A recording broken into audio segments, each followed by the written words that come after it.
Well, this week, Union generals get so antsy at war that they decide to get in a fight, and then one of them's going to mortally wound the other one. But then because we're so desperate for qualified generals, nothing's going to happen to them.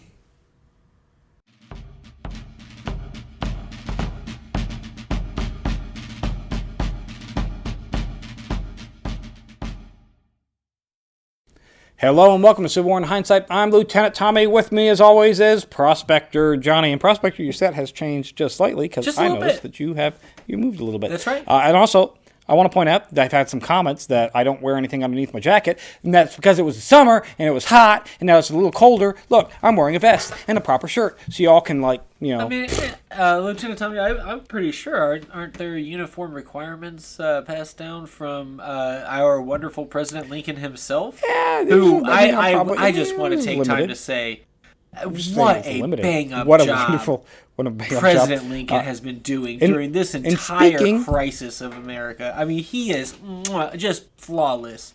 If we could go ahead and get rid of that little 2-term thing for him, I would do it in a heartbeat. Forever. Yeah. And speaking of bang up jobs, Grant, U.S. General Grant, U.S. Grant here, he'd heard our positive claims on it, and he sent me a little flask of his favorite Old Crow whiskey. So I'm gonna top off my glass a little bit there with it. It is how nice, drinkable. So thank you, U.S. General Grant, for your drinkable whiskey that you had so generously sent me. Now, with that said, Johnny, let's get on to it. Quiet week for the most part, thankfully, because the last couple of weeks have been awful. We're due for a quiet week. Only one page of notes here, Johnny, and it's not even the full page. It's pretty quiet. All right. Now, it's going to begin on the 26th with another attempted Indian attack at Fort Abercrombie. They should probably stop that because this is like the sixth one, I think, in a couple of weeks, and it's still not getting anywhere. And Lincoln is going to meet with his cabinet to discuss colonization for freed slaves. So, yep, he is still pushing this is that still idea buying an island and sending them. Yeah, to send all the freed slaves somewhere else. Not here. Somewhere that's not here. Yeah, because he's such a sympathizer to the African American people. He loves them. If Lincoln is watching this, that is not sarcasm. No. We mean that wholeheartedly. Yes, I love you, here, Lincoln, President Lincoln. I think you are doing a wonderful job. And please, I would like to, if anybody who looked just like me said anything bad about President Lincoln prior to last week's decree, it's just I have a doppelganger. I've always been super supportive of our dear leader. Well, Johnny, desperation is going to hit a new low in the Confederate States on the 27th when Traitor President Davis initializes the Second Conscription Act, calling up men between the ages of 35 and 45. So the Confederates are now not only killing their future by calling up men from 18 to 34, they're also they're robbing the grave. They're calling them grandpas here. 35 to 45. Good God, these are grandpas. And Johnny Lincoln is going to finally, he's going to go ahead and decide to dismiss a Union officer. So hold our breath here. Is it going to be McClellan? Is it going to be McClellan? No, it's not McClellan. It's not McClellan. He's not going to dismiss McClellan. Why would he dismiss McClellan? I can give you 100 reasons. He's doing such a bang-up job. What do you mean? I can give you 100 reasons why he should dismiss. Who? Instead, Johnny, he's going to dismiss Major John J. Key for saying that the object of Antietam was, and I quote, that neither army shall get much advantage over the other, and that both shall be kept in the field till they are exhausted, when we will make a compromise and save slavery. That he's going to be dismissed for that. I stand behind President Lincoln 100% that he should have been dismissed for that patently false because clearly claim. Lincoln is going to end slavery because he said that no more slaves in rebelling states. That's right. That we don't have control over. But it's okay. But he emancipated them. He proclaimed at the end of the year they will be free. By the end of the year. If you want to follow not your president's rule. And Lincoln is going to follow up that dismissal with again asking McClellan when the hell he plans on doing anything to pursue the retreating Lee, who has a third less men and limited to no supplies and nowhere near his base of operation of Richmond. And McClellan is going to once again say, nah, not going to do that. And McClellan, because he didn't question the results of Antietam or the purpose of Antietam, he still has a job. He gets to keep even his though he never does anything at all. That's because at least he didn't say anything bad about our beautiful. Have you noticed how handsome he is? He's a very handsome man. Very handsome. That tall man. hat, like stately, 7 feet tall with his hat on, my very goodness. imposing. That's an imposing man. Just yep. What a leader. And the first regiment of freed slaves, Johnny, free men of color, is going to muster in at New Orleans as a first Louisiana Regiment of Native Guards, which is not to be confused by the Confederate Union of Cajun Creole men of color with the same name that was disbanded after the Confederacy made it illegal for men of color to fight. So, two different... And I'm sure that some of those same free men of color from the Confederates went, all right, fine, I'll join the Union. I just want to shoot some white folks. At this point, right? I can't blame them. No, I can't either. And on the 28th, Traitor President Davis is going to write a letter to Lee saying that the conscripts orders, the conscription orders, is there to, and I quote, fill up the thin ranks of your regiments. Well, when one of your regiments lost 60% of its men, kind of could use those grandpas to come help and fight. You gotta go get old Papa to come down. 30. Good old Pappy. Hey, Lieutenant Tommy, can you imagine getting drafted at this age? I can barely move. I'm drinking the whiskey just so my back doesn't hurt. I was camping last weekend, had to cut it short because I couldn't move after 2 days sleeping on a cot. That's terrible. On a cot. Yeah. I need my comfortable straw mattress, bed. Johnny. I can't do the cots and the floors anymore. I'm getting old. I hear rumors that we're about ready to build an arsenal in Indianapolis, so fingers crossed. I get to be the assistant manager of that.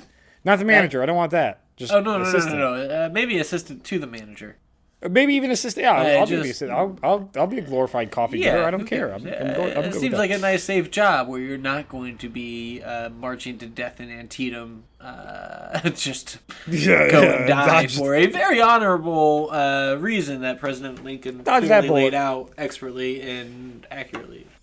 And Johnny, are the Union boys in Louisville getting a little bit too antsy while waiting to move against the Confederates because on the 29th, Union Brigadier General Jefferson Columbus Davis is going to shoot and mortally wound Brigadier General William Buell Nelson, in a fight at a hotel in Louisville. So apparently what had happened is Davis, after the Battle of Corinth... Union generals at each other. Both. Yeah. So apparently what happens is Davis was allowed to take leave to go home because he was exhausted after Corinth. And Nelson made a couple of sly comments about him being a coward or something along those lines in front of other people. Yeah. And Davis took offense to that. Sure. But stewed on it for 2 days. What? Came back. Yeah, he's going to stew on it for 2 days. Come back on the 29th to Nelson and say, hey, I am owed an apology, to which Nelson says, not going to do that. All right, hold up, real quick. He called him a coward. And then it took this coward 2 days to muster up the courage to confront him and demand an apology. You're kind of proving his point here, bud. You're kind of proving your point here, bud. But anyways, 2 days, they get into a fist fight. That fist fight results in Davis pulling out a gun and shooting Nelson, who's going to mortally die. But, Johnny, on the 30th, it's rather quiet, but the rumors I'm hearing here is that Davis is going to not be convicted of said murder because we don't really have the experienced generals that we need, but instead he's going to just not be allowed to get promoted again. He murdered. Yep. But because McClellan exists. Yeah, And it's okay. He is going to get a pass because we need him. Yeah, pass given, Johnny. Great decision, President Lincoln. Now, September is going to end. October is going to begin with Bragg's campaign in Kentucky appearing like it's going to soon reach a head because all of his attempts to take any city on the Ohio River has been thwarted by Buell's men, despite them literally shooting themselves in Louisville. So it's about time for Bragg to either engage Buell or get the hell out of Kentucky because shit or get off the pod. You're not taking any. Yeah, I mean, shit or get off the pod. You're right there. So it's starting to lead towards its head. Near Sharpsburg, there's some skirmishing along the Potomac of the very rear guard of Lee across the Potomac with the border soldiers of McClellan that are kind of taking some pot shots at each other. But again, McClellan is not moving his troops in any real direction. So this is more like bored soldiers taking pot shots at each other than anything actual meaningful. I'm starting to be okay with that because that beats hearing about 20,000 deaths. It's better, or casualties or whatever. Much better, than that. So let them just waste some ammo. Who cares? Have at it, boys. Yep. Traitor President Davis is going to put John C. Pemberton in command of the new Confederate Department of the Mississippi and East Louisiana, with its goal to defend Vicksburg, the final major city on the Mississippi not in Union hands, because that's how pathetic the Confederacy has been up to this point. Is that the Mississippi? They're almost cut in half. Once Vicksburg falls, the Confederacy will be cut in half, and that's it. That's chalk it up. Done. Game over. You know what? I don't believe you. You want to know why? Why? Because you told me that like a dozen times. That's true. I have. If we do this, then it's done. And we either did it and it didn't end, or we didn't do it, and now that's where we're at. So, I'm gonna go ahead and just say this war's lasting 10 more years. Probably. And Johnny, thankfully, this quiet week is going to come to an end when Lincoln is going to visit McClellan at McClellan's command tent for the Army of the Potomac. For being a traitor. Lincoln, annoyed at McClellan's lack of doing anything after Antietam, is going to request a tally of the Army of the Potomac, coming up with a total of 88,095 men, which is almost 1,000 more men than he had at the start of the Battle of Antietam. So not only has this guy not moved to attack Lee, who's lost a third of his men, who hasn't replaced a third of those men, he has 1,000 more men and still hasn't done nothing. And Lincoln will still not relieve him of command. I think Lincoln just sees something in him. I think he's just, he just, maybe he's a late bloomer. I really trust Lincoln's guidance on this, though. I think he knows what's best for this country. He knows what's best for this war and this army. I just have a real hard time believing that Lincoln's completely inept and doesn't, maybe McClellan blackmailed him into keeping his job. That's not what's happening. That can't be it. And so I think he just knows what he's doing. You just gotta trust him. He's a great president. I mean, best we've ever had, best we ever will have, no doubt.